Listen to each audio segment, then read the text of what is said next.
Welcome to the Morning Update. I'm Erin Roan. Israel has agreed to daily humanitarian pauses to allow Palestinians to flee Gaza. The White House has confirmed the news. It's hoped the pauses will allow for more aid to make its way into the tiny territory. UN Aid Chief Martin Griffiths still pushing for a complete ceasefire though. War indeed is a virus that always wants to expand.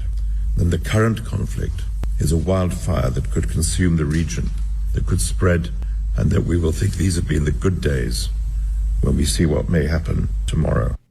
Optus is offering customers affected by Wednesday's nationwide outage a free data top-up.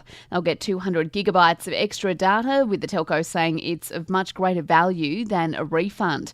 Customers aren't convinced, though. Many are pushing for financial compensation. The Prime Minister is set to make a big announcement on climate change. Anthony Albanese is in the Cook Islands with global warming front and centre of discussions there. Talks continue today before he flies home. In South Australia, the Education Union hasn't ruled out further strike action after walking off the job yesterday. Almost 400 schools were closed or operated to a modified program. Education Minister Blair Boyer says he wants the pay dispute resolved. Negotiations haven't broken down. Happy to sit down with them at any time. I remain hopeful that we can come to an agreement sooner rather than later. I want to avoid any further strike action and want to actually deliver the things in the EB to our staff as soon as possible.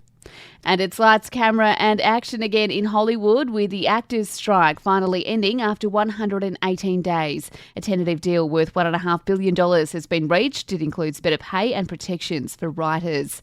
Sport and entertainment is up next. This sports update is brought to you by Ladbrokes, the app that has everything you need to Ladbroke it this spring racing carnival. Imagine what you could be buying instead. For free and confidential support, visit gamblinghelponline.org.au. At the Men's Cricket One Day World Cup, New Zealand are celebrating with a 5-wicket win over Sri Lanka, while in the Women's Big Bash, the Perth Scorchers took a 39-run win over the Brisbane Heat. The Sydney Thunder match against the Hobart Hurricanes was abandoned, though, without a ball being bowled.